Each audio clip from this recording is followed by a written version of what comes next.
आप सभी को जय मसीह की। हम परमेश्वर का धन्यवाद दें कि परमेश्वर ने फिर से हम सबको एक सुंदर अवसर प्रदान किया कि हम उसके वचन को सुने और आशीषित हो।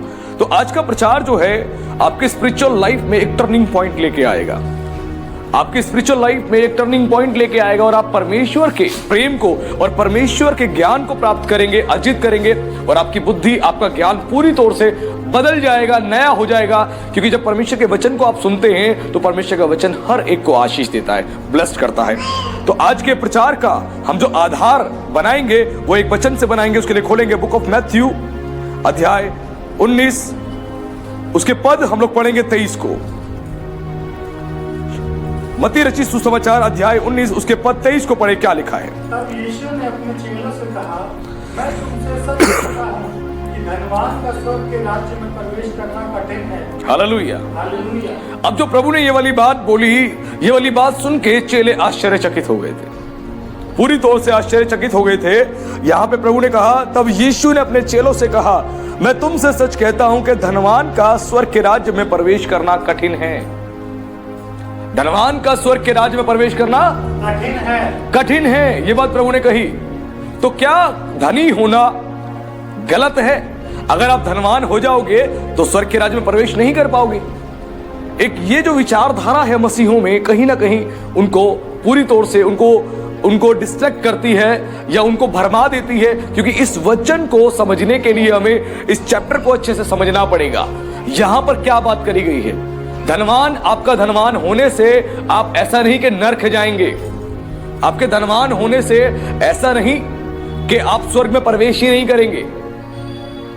तो जहां पर जो बात समझाई जा रही है उसको आप जानेंगे। उसके हम इसके 16 से पढ़ेंगे, क्या लिखा है इस बात को पूरा समझने के लिए। एक मनुष्य यीशु के पास आया और उससे कहा, हे गुरु, मैं कौन सा भला काम करूं कि अनंत जीवन पाऊं। उसने उससे कहा, उससे भलाई के विषय में क्यों पूछता है? भला तो एक ही है, पर यदि तू जीवन में प्रवेश करना चाहता है तो आज्ञाओं को माना कर। हालेलुया। हालेलुया। अब जो व्यक्ति यहां पर यीशु के पास आया था, एक यहूदी जवान धनी व्यक्ति था। ये यहूदी था और धनी भी था और साथ में ये धार्मिक किस्म का व्यक्ति भी था और साथ में ये नीति शास्त्री था। ये जो व्यक्ति प्रभु के पास आया था एक नीति शास्त्री था, जिसने अपने जीवन को पूरी तौर से व्यवस्था की आज्ञाओं को मानने में ही लगा दिया था। और ये व्यक्ति जब प्रभु के पास आया तो उसने बोला, एक मनुष्य यीशु के पास आया और उससे कहा, हे गुरु, मैं कौन सा भला काम करूं कि अनंत जीवन पाऊं। ये पैसे वाला भी था, ये परमेश्वर के वचन का पालन भी कर रहा था, उसकी व्यवस्था का, क्योंकि ये यहूदी था। लेकिन इसके मन में फिर भी संतुष्टि नहीं थी, इसके मन में एक सेटिस्फेक्शन नहीं था। इसको फिर भी लगता था कुछ कमी है मेरे जीवन में, कुछ कमी है मेरे अंदर। ये सारे काम कर रहा था लेकिन फिर भी इसको महसूस हो रहा था मुझ में कुछ कमी है। इसीलिए जब इसने यीशु को देखा, यीशु की बातों को सुना तो बड़ा प्रभावित हुआ, बड़ा प्रभावित हुआ। इसीलिए उसने गुरु कह के यीशु को संबोधित किया और उसने बोला, हे गुरु, मैं कौन सा भला काम करूं कि अनंत जीवन पाऊं। यीशु के पास ये सवाल करने आया कि मैं कौन सा ऐसा काम करूं, मुझे पता, जिससे मैं अनंत जीवन पाऊं, यानी इटर्नल लाइफ मुझे मिले। आज बहुत से लोग जो हैं सही रीति से जीवन जी रहे हैं लेकिन फिर भी उनके अंदर कहीं ना कहीं एक शांति नहीं है। उनको फिर भी ऐसा लगता है कि मेरा जीवन शायद ठीक नहीं है, मेरा जीवन सही ट्रैक पे नहीं है, कुछ ना कुछ तो कमी है। वैसे ये धनी व्यक्ति जो था, यहूदी व्यक्ति था, इसके अंदर ये भावना उत्पन्न हुई कि कुछ ना कुछ कमी है मेरे अंदर, कुछ ना कुछ ऐसी कमी है। उस कमी को जानने के लिए यीशु के पास आया और उसने ये बात बोली और यीशु ने उससे कहा, तुम मुझसे भलाई के विषय में क्यों पूछता है? भला तो एक ही है। यानी इसने यीशु को भला कहा, उसने कहा भला तो एक ही है। यानी इसके ऊपर प्रकट हुआ जो भला है, लिखा है आगे, भला तो केवल परमेश्वर है। तुम मुझसे भलाई के विषय में क्यों पूछता है? भला तो केवल एक ही है। वो एक जो भला है वो कौन है?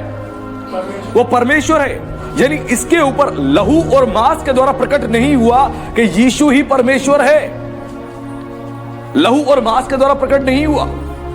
इसके ऊपर जो प्रकट हुआ वो परमेश्वर की आत्मा के द्वारा प्रकट हुआ, परमेश्वर की आत्मा के द्वारा प्रकट हुआ। क्यों पतरस ने बोला कि तू ही मसीह है? तो यीशु ने बोला कि तेरे ऊपर ये मांस और लहू के द्वारा प्रकट नहीं हुआ, ये परमेश्वर की आत्मा के द्वारा प्रकट हुआ है। वैसे ही परमेश्वर की आत्मा के द्वारा इस नीति शास्त्री, इस जवान व्यक्ति के ऊपर, इस जवान यहूदी के ऊपर, एक धनी यहूदी के ऊपर यह बात प्रकट हुई और इसने इस बात को कहा। और उसके बाद आगे लिखा है, परंतु यदि तू जीवन में प्रवेश करना चाहता है तो आज्ञाओं को माना कर। कहा तू जीवन में प्रवेश करना चाहता है, यदि इटर्नल लाइफ चाहता है, तू हेवन जाना चाहता है, तो आज्ञाओं को माना कर। ये बात बोली प्रभु ने। तो उसने उससे कहा, कौन सी आज्ञाएं? यीशु ने कहा, यह कि हत्या ना करना, व्यभिचार ना करना, चोरी ना करना, झूठी गवाही ना देना। यह बात प्रभु ने कही उससे। तो उसने क्या उत्तर दिया? वो लिखा, अपने पिता अपनी माता का आदर करना और अपने पड़ोसी से अपने समान प्रेम करना। तो प्रभु ने इसको जो आज्ञाएं बताई, वो व्यवस्था की जो दूसरे भाग की आज्ञाएं थी, वो इस पर प्रकट करी। पहले भाग की आज्ञा प्रकट नहीं करी कि दूसरे को ईश्वर करके ना मानना, केवल अपने परमेश्वर की उपासना करना। वो बातें, वो आज्ञा प्रकट नहीं करी, लेकिन उन आज्ञाओं का जो दूसरा भाग था वो बातें प्रकट करी, क्योंकि यीशु इसके बारे में सब कुछ जानता था। यीशु इसके बारे में सब कुछ जानता था। यीशु को सब कुछ इसके बारे में पता था। इसीलिए यीशु ने वो दूसरी जो आज्ञाएं थी वो बातें प्रकट करी। उसके बाद उसने क्या बोला? उस जवान ने उससे कहा, इन सब को तो मैंने माना है, अब मुझ में किस बात की घटी है? सोचो, ये जवान ने खुद कहा कि मैंने तो इन सारी व्यवस्था की आज्ञा जो तुम मुझसे कह रहा है, चोरी ना करना, हत्या ना करना, व्यभिचार ना करना, माता पिता का आदर करना, ये सब तो मैं करता हुआ आया हूं, मुझ में क्या घटी है? यानी उसको फिर भी अपने अंदर महसूस हो रहा था, मुझ में कुछ घटी है, मुझ में फिर में कुछ ना कुछ कमी है, मुझ में कुछ ना कुछ कमी है। ये बात उसको महसूस हुई। इसीलिए उसने प्रभु से इस बारे में सवाल किया। यीशु ने उससे कहा, यदि तू सिद्ध होना चाहता है तो जा अपना माल बेचकर कंगालों को दे दे, अपना माल बेचकर कंगालों को दे दे, और तुझे स्वर्ग में धन मिलेगा, और आकर मेरे पीछे हो ले। प्रभु जानता था इसके बारे में, इसके बारे में यीशु सब कुछ जानता था। और मैंने क्या बोला? ये यहूदी था, ये नीति शास्त्री था, ये धनी था, एक जवान था ये, लेकिन फिर भी इसको महसूस हो रहा था कुछ ना कुछ तो मुझ में कमी है, क्योंकि यीशु को देख के ये प्रभावित हो गया था। यीशु की बातों को सुन के प्रभावित हो गया कि यीशु के अंदर कुछ ना कुछ अलग बात है। और यीशु कोई साधारण व्यक्ति नहीं है, यीशु के पास अनंत जीवन की बातें हैं। इसलिए उसने सवाल किया। एक बार चेलों ने भी प्रभु से कहा, प्रभु हम कहां जाएं? अनंत जीवन की बातें तो तेरे ही पास है। प्रभु जानता था इसकी कमी क्या है, प्रभु जानता था इसकी कमजोरी क्या है। और इसकी जो कमजोरी थी, इसका पैसा था, इसका धन था। इसकी जो कमजोरी थी वो इसका पैसा और इसका धन था। और वहां पर प्रभु ने कहा, यदि तू सिद्ध होना चाहता है, यदि तू सिद्ध होना चाहता है, सिद्ध यानी परफेक्ट होना चाहता है, यानी स्वर्ग में कैसे लोग पहुंचेंगे? परफेक्ट लोग पहुंचेंगे स्वर्ग में। आप एक यात्रा पे हो इस पृथ्वी पर, एक यात्रा में हम सब हैं। स्वर्ग कोई भी ऐसा व्यक्ति नहीं जाएगा जिसके अंदर पाप हो, जिसके अंदर बुराई हो, जिसके अंदर गंदी बातें हो। नहीं, सिद्ध बनना पड़ेगा। यीशु यहां इटर्नल लाइफ की बात कर रहा था, इटर्नल लाइफ की, अनंत जीवन की बात कर रहा था। यदि तू सिद्ध होना चाहता है तो क्या कर? अपना माल बेचकर कंगालों को दे दे, अपना माल बेचकर कंगालों को दे दे। प्रभु ने यह बात बोली, और जैसे ही इसने यह बात सुनी तो आगे लिखा है, प्रभु ने कहा, और तुझे स्वर्ग में धन मिलेगा, और तू मेरे पीछे हो ले। जब प्रभु ने ऐसी बात बोली, आगे क्या लिखा है? परंतु वह जवान यह बात सुनकर उदास होकर चला गया, क्योंकि वह बहुत धनी था। प्रभु की बात सुन के उदास होकर वहां से चला गया। मैं तो धनी व्यक्ति हूं, मेरे पास बहुत माल है, मेरी बहुत प्रॉपर्टी है, बहुत बैंक बैलेंस है, और प्रभु तू तो कह रहा है इसको बेच दे, कंगालों को दे दे, स्वर्ग में धन मिलेगा। अरे स्वर्ग में धन मिलेगा, यहां तो सब कुछ तू मांग रहा मुझसे, स्वर्ग में धन मिलेगा।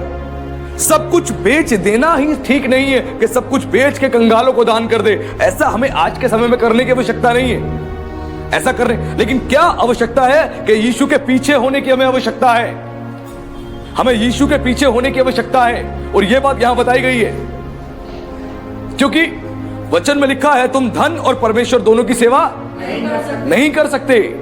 आज जब आप धन को परमेश्वर बना लोगे, इस व्यक्ति की सबसे बड़ी जो कमी थी वो थी इसने धन को परमेश्वर बना लिया था, इसने धन को परमेश्वर बना लिया था। और यीशु ने जाके यीशु ने जाके हाथ जो है इसकी कमजोरी के ऊपर ही रखा।